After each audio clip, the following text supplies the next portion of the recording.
Deborah Owens, America's Wealth Coach, and it's time to get wealthy. You're going to learn exactly what you need to know and do to finally achieve the level of success that you desire and you deserve. It's Black History Month, and I am the daughter of a sharecropper. And certainly, as Black Americans, we have made great strides both economically and politically.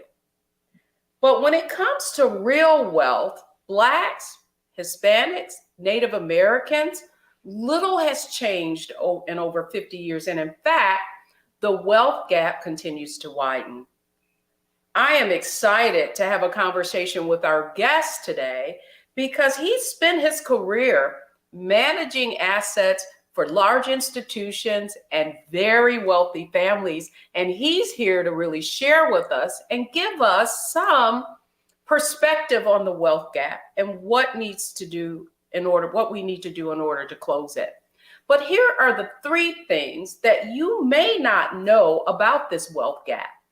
The first is that Blacks, Hispanics, Latinos, Native Americans earn half of what most white Americans earn, and Blacks have less than 1/10 the wealth of their white counterparts. And finally, and this is really huge, that the wealth gap has literally not changed in over 50 years, according to the Federal Reserve Board. And that's why I'm excited to chat with our guest today, someone who's approaching this wealth gap in a unique way. He is Jim Casselberry, and he's the CEO of Known Holdings. And they manage finances and assets for institutions and wealthy families. But not only that, they have created a platform, an ecosystem to bring resources to Blacks and people of color so that they can scale their business. And I am excited to welcome Jim Casselberry onto Get Wealthy. Welcome to the program, Jim.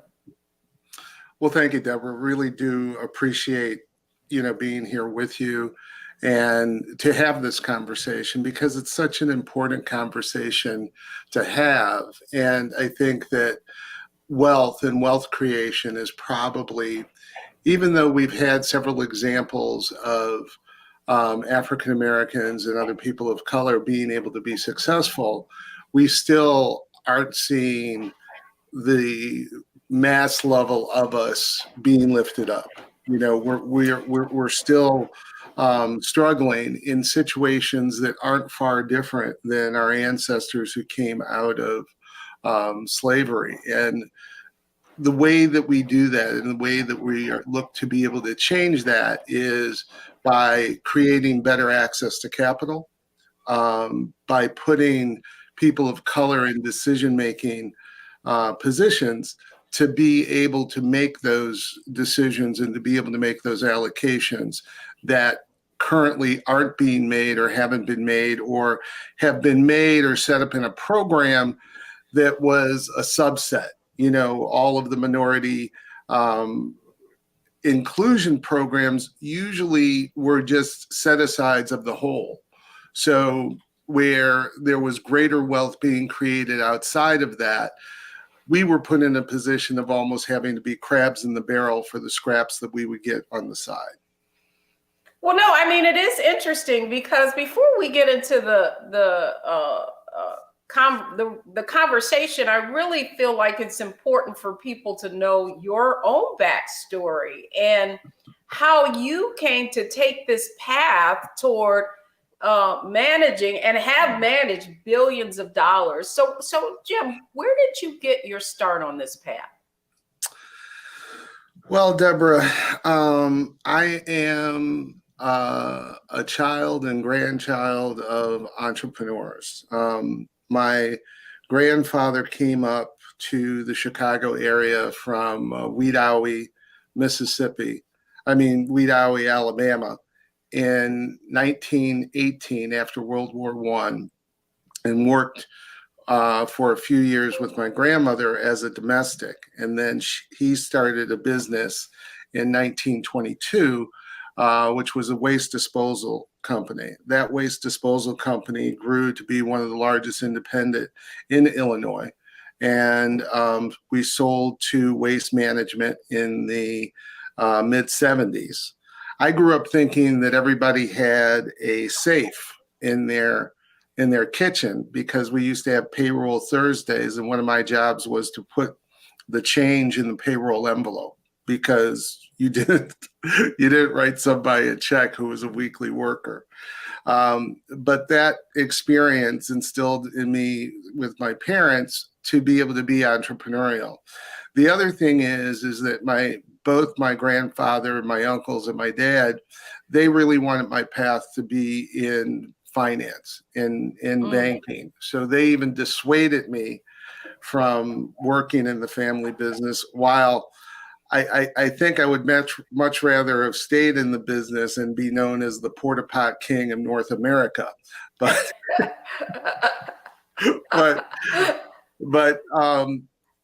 again, it was the connections of growing up in the community that I grew up that gave me the opportunity to be able to get one of my first jobs, which was at First National Bank of Chicago in the trust department. And that was one of my awakenings to where I was seeing familiar family names in the neighborhood that I lived in. They lived in the same size house, but their family had 8-figure wealth, right? Yeah. And it wasn't that we weren't doing well and we weren't thriving. You know, my parents were very much focused on education. My oldest sister is a physician. She went to Harvard and University of Chicago. My sister, who's also older sister, 5 years older, she went to Smith and London School of Economics and Northwestern. So the expectation of excellence was really just really indoctrinated into me. And so as much as I tried to resist it, I saw seeing the opportunities that had to go beyond just education, because there was something different. Even though we were business owners, even though that we had education, we still weren't in the position to accumulate the same level of wealth. And so throughout my career, being at First Chicago, then I worked at the John D. and Catherine T. MacArthur Foundation, running a portion of their portfolio. And then later I ran my own firm.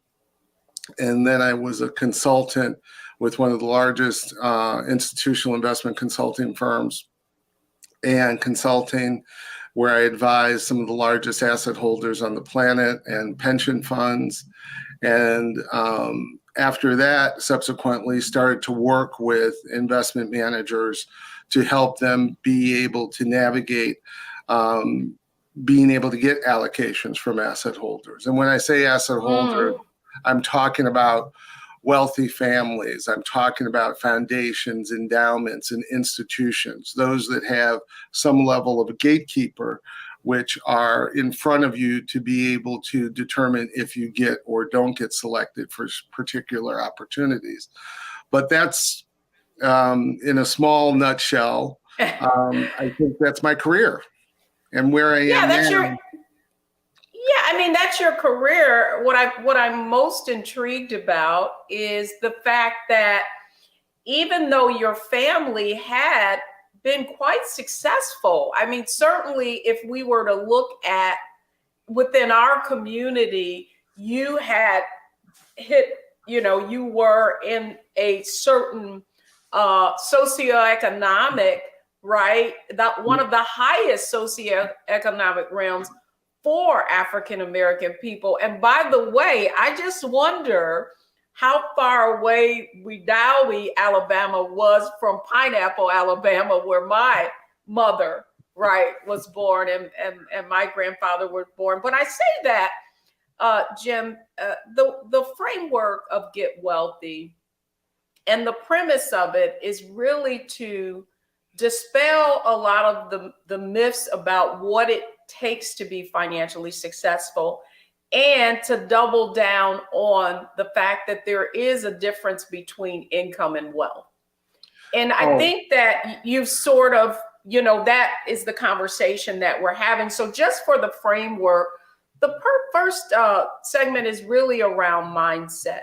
Mm-hmm. And the question I have for you really is, I really believe that the financial success roadmap that Black Americans, people of color, were given is exactly what your family was able to really provide you at a very high level, and that is education and a career and access to a career that paid a very significant living. But if you were to look at that from the standpoint of most African Americans and the fact that we have very little wealth, I want to go to the mindset aspect of this and it's great because I can juxtapose this against the sharecropper, right? Living, having to never owning the land, right? And making a living. And that's exactly what we find ourselves with in terms of middle class Black America, buying into the idea of earning the income, but never learning how to turn that income into wealth. And that's exactly what you saw, right? As you went in your career, the difference between wealth and income. And so the question I have for you to begin with is, what is the mindset shift that Blacks and people of color will have to make in order to understand that difference between income and wealth and close the wealth gap? Well, Deborah, that's the $64 million question. Just per se, as we see. But the mindset is we have been conditioned to be financially passive, right?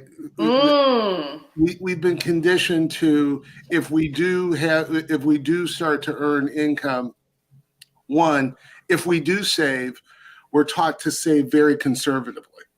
Yes. Right? Or we go on the inverse. When we do get extra disposable dollars, we go spend them on those things that show the visibility of wealth. And even in our businesses, we've developed our businesses which create tremendous cash flow, right? They create a lifestyle. And I always have characterized it as the difference between what you are when you're rich versus wealthy. When you're rich, you have great cash flow. You can do whatever you want. You can pay the American Express bill every month. You can travel. You can do that. But at the end of the day, when you actually look at the bank, you don't have 7, 8 figures, even 9 figures in the bank that then create generational wealth for the rest of your family and who you want to be able to leave it to. And that's what we have to get into a mindset that's a little bit different. We have to get into a mindset where we can be a little bit more creative with the type of investments. And also the thing that we have to get comfortable with is to be able to be, I'll say the term, we have to be prudently aggressive. We have to take some level of risk, because if you don't, you're not going to put yourself in the position to really be able to gain significant wealth. This is good, because one of the things that I often say is you can't save your way to wealth.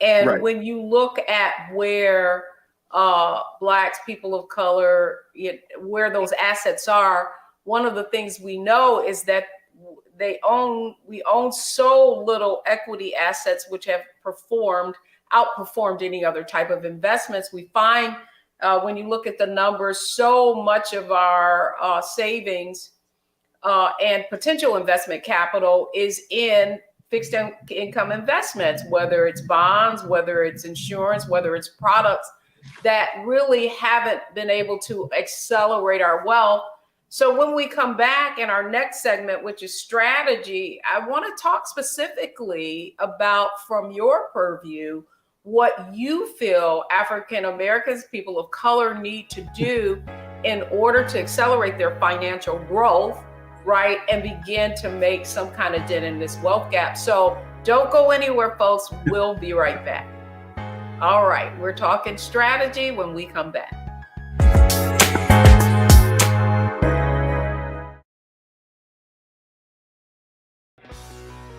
Let's be honest, as successful women, we're crushing it. Maxed out 401k and Roth IRA?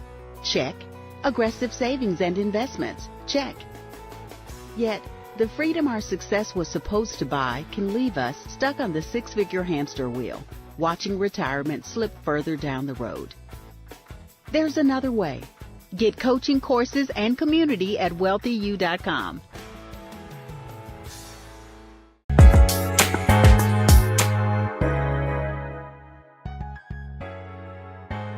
Welcome back, everyone. I'm Deborah Owens, host of Get Wealthy, and we're talking about getting wealthy by closing our wealth gap. And today I'm having a conversation with Jim Casselberry, who is CEO of Known Holdings, a asset manager and registered investment advisor firm. So, Jim, we talked a little bit about, I'm so glad you touched on this point too, about it's not that we don't have cash flow or assets. If you look at how different minorities are characterized, typically it's from that consumer and buying power, but not turning that, income into wealth, if you will. So now I want to talk about strategy and start exactly where you left off. And that is about being prudently aggressive. So describe what you mean by that. Well, Deborah, there's a couple of things. One, for all our young people that are just starting out in the first job, one of the things that they are given, but a lot of them, because of student loan debt and because of a lot of the other things that are faced, they don't take advantage of it, and it puts them at an immediate disadvantage, is the 401k programs that are available through the jobs. Do that, regardless of, as much as you think you can't afford to do it, you can't afford not to do it, because making those investments in a age-appropriate allocation that most of the employers have is a perfect thing to be able to do. It's perfect. It's common sense. The other thing is, try to, as much as possible, and this is a huge problem, is, student loan debt. For those of us that are able to get the education to be able to move forward, we have to mortgage our futures with student loan debt. So, well, no, Jim, you know what? I'm glad you brought that up, because the question I have for you is, that's another, myth that we were kind of so. I'm not saying that education isn't important. It's not that it isn't important, but what we've been sold is that educational debt is good debt, right? And so as a result, people in our communities haven't been discriminating about how we're getting this education, and are racking up huge thousands, tens, hundreds of $1,000s of debt. Mm-hmm. We see this in Wealthy You, and yet they're not getting a return on their investment. And so I'd love to hear your thoughts on a strategy that parents and individuals themselves need to consider when they're making that choice, so that they don't mortgage their future. Yeah, and again, and sometimes it's common sense. It's, for those of us that can't afford to educate our children and to pay don't feel like you're doing your child a service, or you're doing them a disservice if you can pay for it, but you think it's a good idea for them to take out debt to build character, or to build, to have skin in the game. take that one off the table. Okay.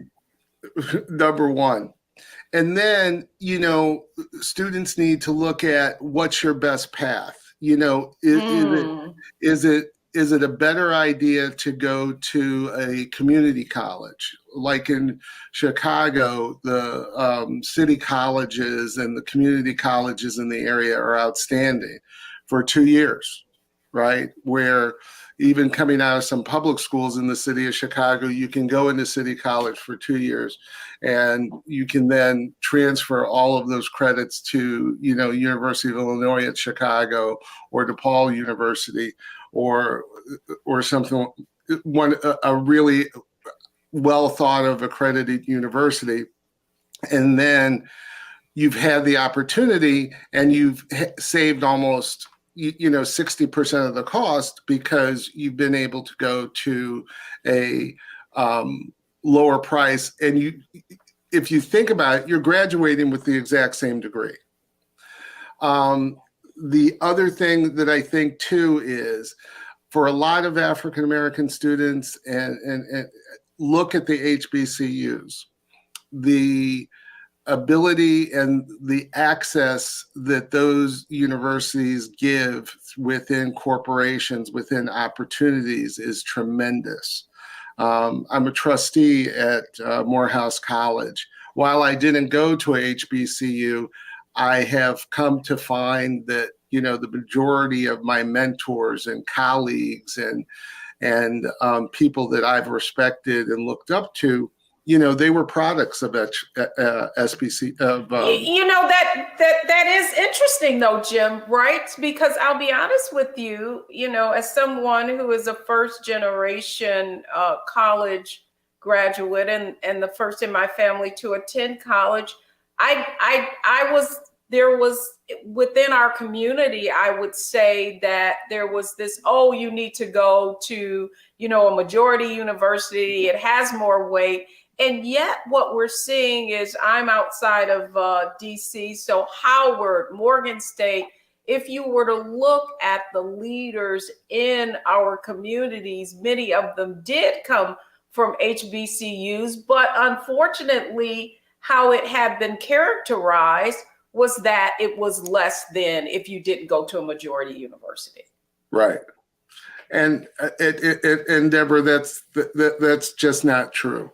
The excellence that we see, particularly the African American excellence that we see in this country, there's almost a through line at some point to a HBCU. And there you have it. I mean, so I guess what you're saying it in terms of mindset, that we need to be much more deliberate, right, and practical about how we invest in education so that we're making, decisions that don't put our children and ourselves at a unique economic disadvantage, because we're not, to your point, able to afford to invest in that 401k, or think we can't anyway, because we do have all these other obligations. I have another question for you, particularly as you talked about the young folks not waiting to invest and then going into their 401ks. And what we've seen in a Wealthy You is that a lot of people are going into these target date funds, but that those funds aren't performing, even though they're allocated, to be based on age or that sort of thing. And so your point was, you said that we are passive investors.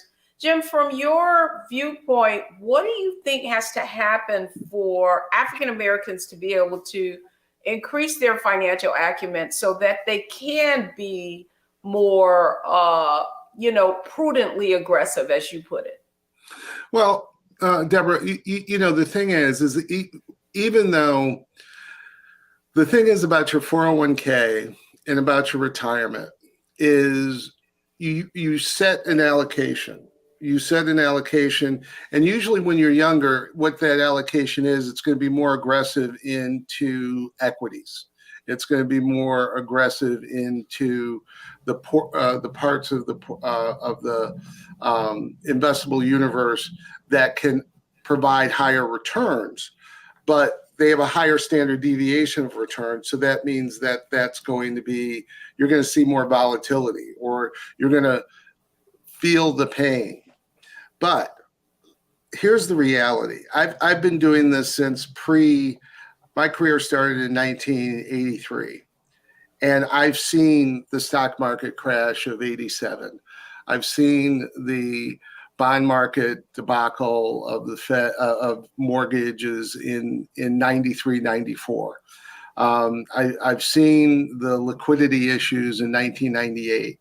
I saw the dot-com bust. I've now seen, the almost financial implosion with mortgages and the financial markets being in trouble in 2008. And we've just recently we came back from 2008, which was really the brink.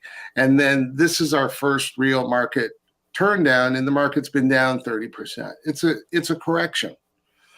And so what we have to do, and if you look at the most successful investors on the planet, they have discipline and they don't panic. That's right? Exactly right, Jim. I do think that, however, I do, and we kind of come out of the same world, and one of the things that became very clear to me, that's after Black Monday, was I saw I felt like I was in like a Twilight Zone. I saw middle class folks who I hail from Detroit. And so I'm at a Merrill Lynch office. All these people are, kind of like managers or factory workers were buying the company stock, Ford, Chrysler, GM. And as soon as the market goes down, they're sell, sell, sell. But what I saw was our wealthiest clients come in that evening and really be very deliberate about the investment choices that they were making, and they were picking up those companies that fell, not because there was anything in terms of intrinsic value change, but simply because of, fear. It sort of goes back to Warren Buffett's be greedy when others are fearful. And I certainly feel like that's the point that you're making, that over time, what we do know is regardless of those ups and downs, that we're going to be much further ahead. And I want to go back to that other question when we come back, because we only have 30 seconds, is okay. What do we need to do then to help help Black, close the wealth gap? And part of that is help people get more comfortable with having their investments in stock, and also using investment managers. So that's what I want to tackle when we come back. And in our next section is perfect because it's all about execution. So don't go anywhere, folks. We'll be right back.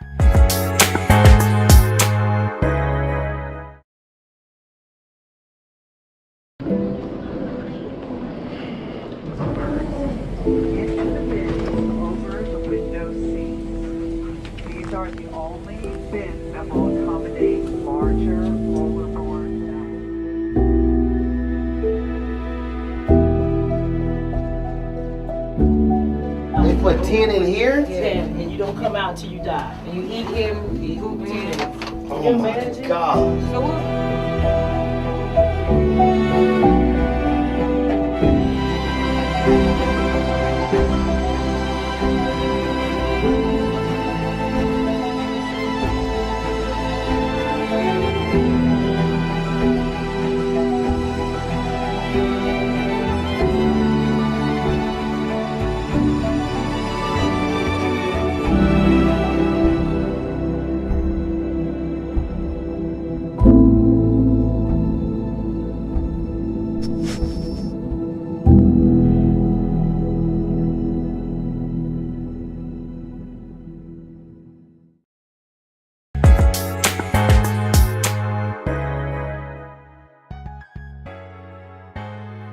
I'm Deborah Owens, America's Wealth Coach, right here on Get Wealthy. We're talking about getting wealthy and really closing this wealth gap. And my conversation today is with Jim Casselberry. He is the CEO and co-founder of Known Holdings, a financial platform, which is also an asset manager. So let's welcome Jim Casselberry back. Jim, I want to talk a little bit about that because I really believe that part of the wealth gap is not just all of the things that you mentioned when you came on, access to capital, access, being limited in terms of our ability to manage those assets. But what do you feel like needs to happen for our community to own more equities, to have more of our investments and be aggressively prudent? Well,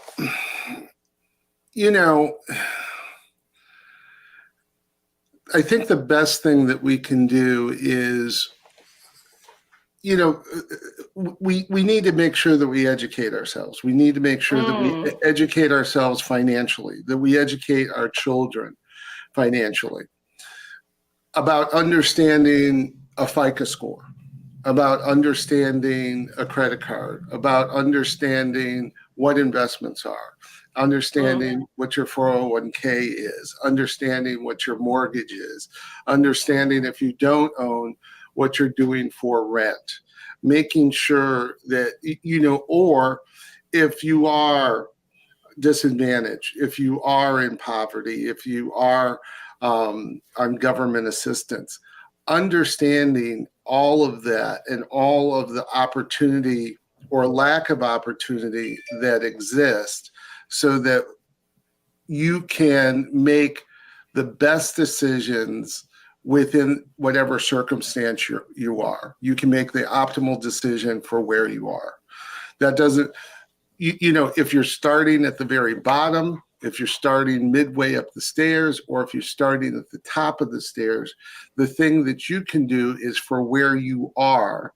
If you're on the floor or below the floor, you should work to be able to make the best decisions that are applicable to you. That's one thing to be able to do. And then once you have that plan, stick to it. Continue to exercise it, to be able to move forward with it. And try to, that's one of the reasons I talked about HBCUs, is HBCUs create a unique network of individuals that look like you. And if we look at our compatriots, if we look at our different ethnicities, they've utilized that camaraderie to be able to create community, investment, and opportunity. And I think what you're saying, Jim, is you're talking about social capital. Yes. And, that social capital, which to me is one of the most valuable assets of all, that in many cases we haven't learned how to leverage, I think is the point that you're making. It is that it's not just about, having the degree or having the pedigree, but what is also important is that you're forming those relationships, and many of those relationships can open doors for you. And so my question to you also, Jim, is one of your Known Holdings focuses is also about scaling businesses. And so I wanted to talk a little bit about the work. You made a statement very early on just about businesses having cash flow, right? But not necessarily having the ability to scale through which you can create generational wealth. So I would love to get your view on entrepreneurship and that also being a viable pathway to wealth. Right.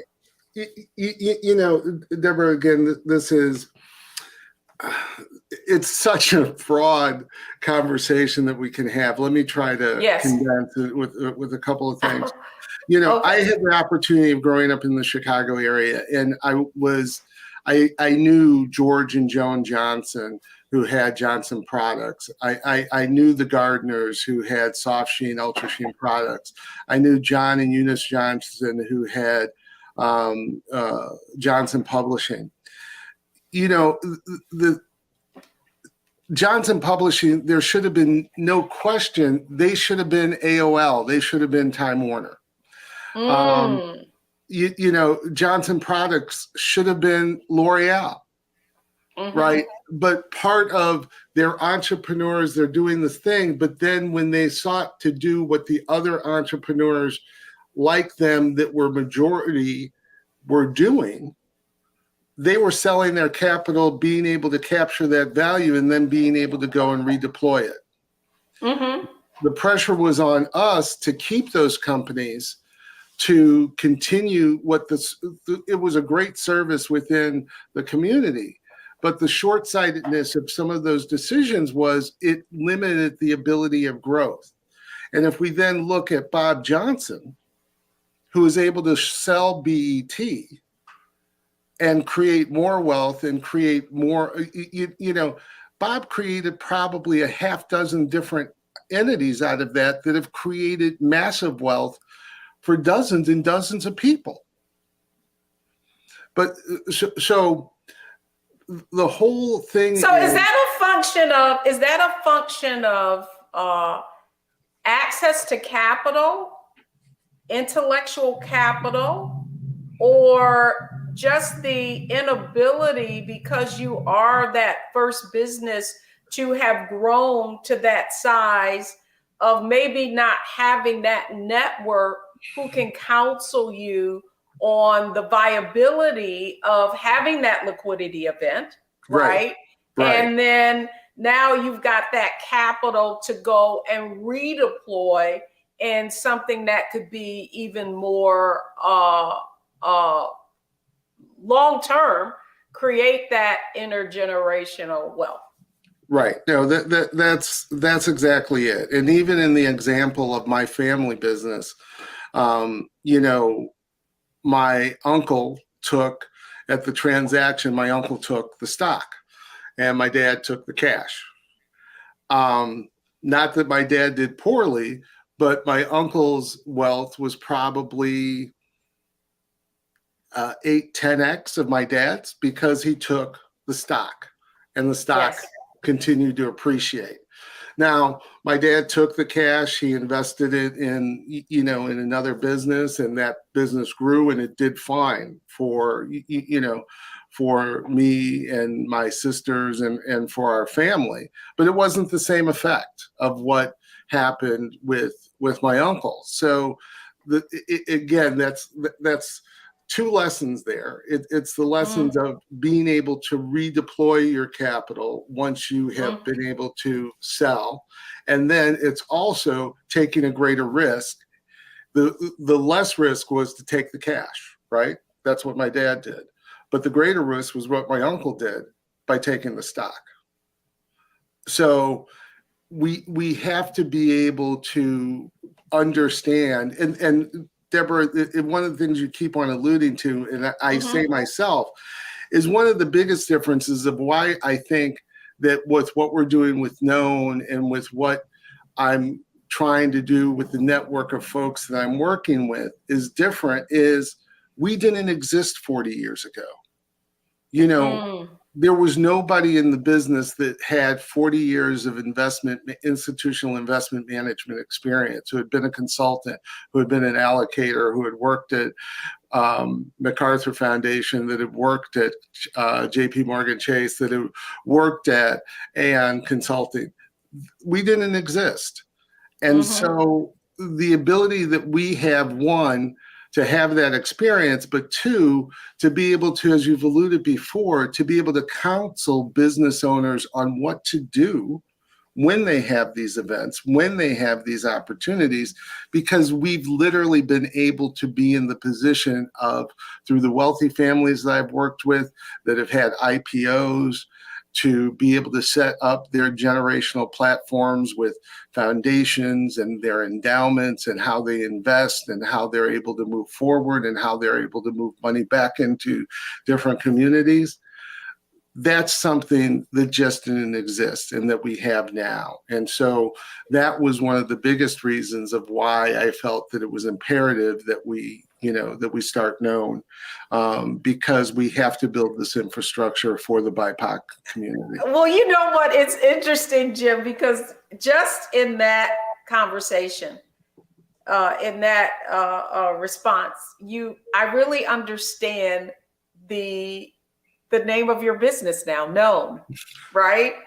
I get it. It's like, the point is the secrets of the 1%, right? Mm-hmm. Like, it's a very closed arena, and certainly I spent a great deal of my time in that world, but you even went deeper, right, into what is unknown.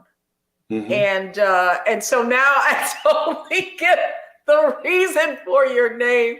And when we come back, it's our lightning round, and I really would like for you to share with our viewers, just as you see it from your purview, of how the unique approach you're taking in closing the wealth gap. So when we come back, it's our Analyze, Optimize, and Maximize round, where we're going to hear more from Jim Casselberry and now how Known Holdings is attacking the whole wealth gap from all different types of dimensions. So when we come back, it's all about Analyze, Optimize, and Maximize.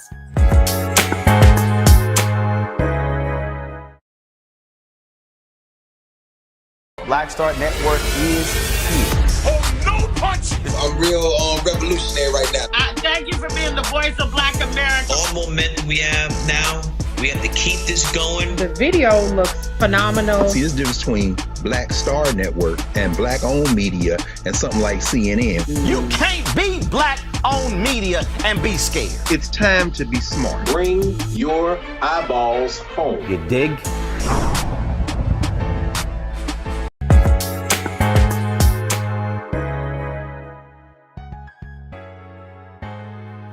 Welcome back, everyone. I hope you've been enjoying this conversation on Get Wealthy, really giving you some insight into the wealth gap, but more importantly, how it exists. And now we're going to talk with Jim Casselberry about how his company, Known Holding, is attacking this problem from all areas. So, Jim, what I'm fascinated about is your approach. And in researching you and your company, what became clear is a couple of things that I'd really like for you to define. You talk about the new majority, mm-hmm. and Blacks and people of color. Talk to us a little bit about why that's important. Well, Deborah, people who look like you and me are almost 70% of the world's population. Of the investable universe that's out there, everybody says it's less than 2% that we control. Well, it's less than that, and it's almost not even statistically significant to the size of it. So if we're going to, if we see what's happening in our world today, if we see with the widening wealth gap, we see with what's happening with climate, when we see what's happening with the violence in our cities, when we see all of that, that's because the improper allocations of resources that exclude 70% of the world's population. And so what we have to do is we have to redirect, we have to make better decisions in those allocations. And so one of the ways that we think that you're able to do that is by my experience of working with asset holders, and I'm talking about wealthy families, I'm talking about billionaires, I'm talking about foundations and endowments. I'm not really talking about public pension plans, and I'm not really talking about corporations. I'm talking about the wealth holders that literally have their generational wealth based on the growth of the U.S. economy over the last 200 or 300 years. And the basis or the foundation of that economy was based on free labor from African Americans that were brought to this country by the indigenous population that almost went through a genocide here, and and then even Asians coming in for their engineering ability for the Transcontinental Railroad. Yes. So that transfer of wealth is what can be used because those generations, these younger generations, the generational shift, they care about outcomes. They see that their environment isn't healthy. They are seeing the violence in their inner cities. They're seeing the inequities of it, and they care about the outcomes. Not all of them, but enough of them do that and if they want a solution of how to do that, that's what Known is here to do. And we're here to do it because we've done it. We've done investments. So the team that we've put together has done investments. They've done investment banking. They've done asset allocation. We've done this over 40, 30, 20 years, and we know how to do it. I've invested portfolios. I've done probably in my career over $80 billion in investments. And in the last few years, I've invested a portfolio of approximately $1 billion that had a 55% IRR. And it was all basically invested in Black and brown. So for all of this, that people say that there's not a pipeline or there aren't opportunities, what there isn't organizations or financial services companies that are built for Black and brown, that are built for us. Well, I don't argue that, but Jim, as someone who is pragmatic and understands wealth, right? The fact is that wealthy 1% got that way exactly as you described.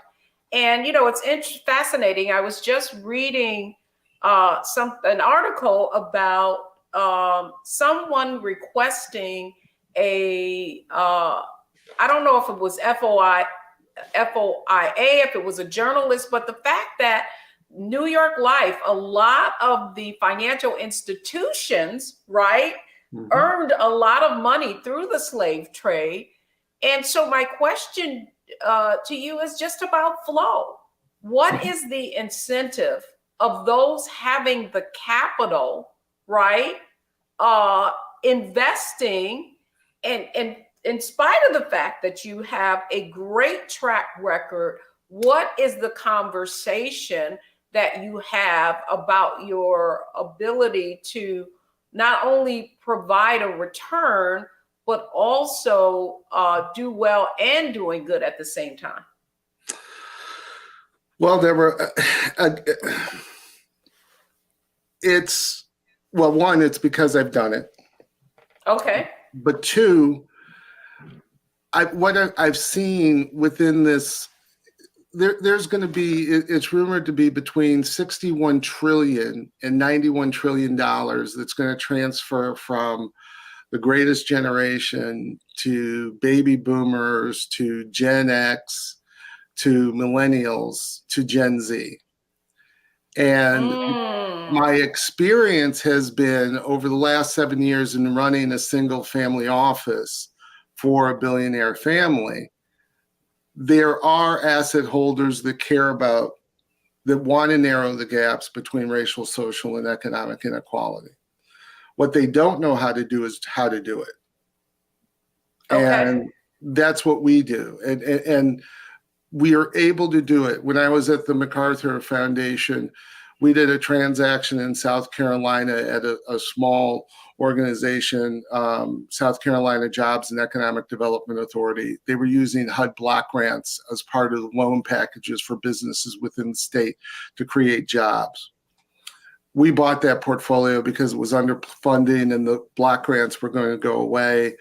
We repackaged them, we reserviced them, and allowed them more money to go and make investments.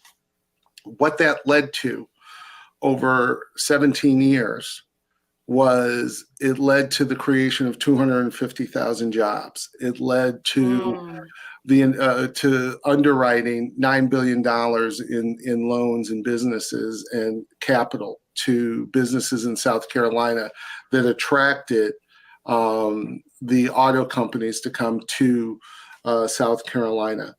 My partner, Val Redhorse, has numerous stories of the investments that she's been able to make in tribal lands and on reservations that have, changed the financial trajectory of those communities. The work that I did at MacArthur, the work that I did with Aon in helping large pension fund holders make better investments in Black and brown and minority companies without the detrimental rules or guidelines that sometimes exist that disrupt the opportunity. We've been able to be successful. So it's not a question of if this can be done. We do it. And we can do it, and we can do it confidently. But as you have alluded to, we're going upstream, because people have been indoctrinated with what in the movie Wall Street and Michael Douglas's character Gordon Gekko of coming out that greed is good. Greed is good, yes. Right? Well, it's not. It's not good to be extracted. It's not good to continue this building of a wealth gap. It's not good if we continue on this path that the average wealth of a Black family is going to go to zero. That's what the current trend is. That's right. Right, and we have to. I don't want to get too controversial, but one of the things I believe is that the gun violence that we're seeing in our city it's an economic problem. It's an economic problem. Absolutely. Poverty is violence. I mean, that's a fact, right? So you're creating, but I think what else is happening? I think so often we think about violence in the inner city, but now what we're seeing is it's not just the inner city, it's happening everywhere. It's happening in rural communities, it's happening in affluent bedrooms communities. It's happening everywhere. That is a function of our societal issues. It is. And Deborah, one of the things that if we look to the thing that I don't think a lot of people took away from January 6th that I did, you have white guys who storm their own Capitol. There's a problem because they're feeling as if they're disenfranchised and they're feeling like they have problems. That means that our economy needs to do something different. We need to do better. That's good, Jim. And we're going to wrap right there. Man, an interesting conversation. Hey, let's keep us apprised of what you're doing. Let's keep this conversation going. I think that the work you're doing is critical. And I really want to thank you for coming on Get Wealthy and having this conversation with me today. Well, thank you, Deborah. We appreciate the opportunity. We appreciate to talk about it. And as me and my partners always say, this is more than us just trying to do something that's going to create wealth. We feel that it's our call and our mission. And we're going to work to try to make it better. All right. I love it. It's the mission and not the money. All right. That's Jim Casselberry. When we come back, the 3 takeaways from today's show. Don't go anywhere, folks. We'll be right back.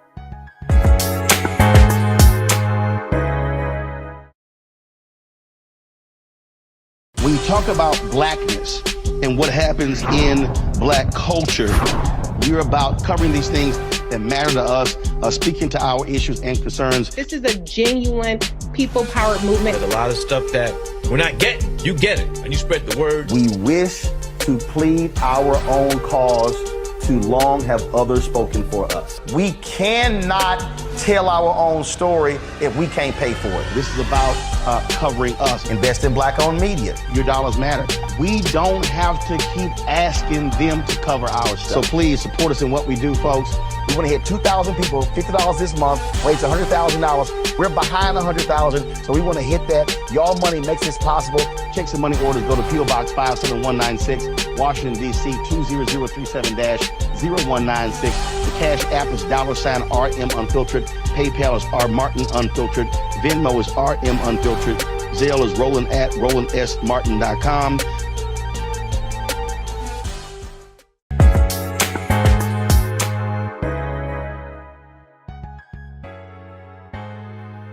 Welcome back, everyone. I'm Deborah Owens, host of Get Wealthy, only on Black Star Network. And here are your 3 takeaways from today. Number 1 is that you cannot save your way to wealth. You must invest. And as Jim Casselberry said, be prudently aggressive and learn what you need to do in order to have your money grow. And then finally, social capital is the most valuable asset. That's going to do it for me on this episode of Get Wealthy, only on Black Star Network.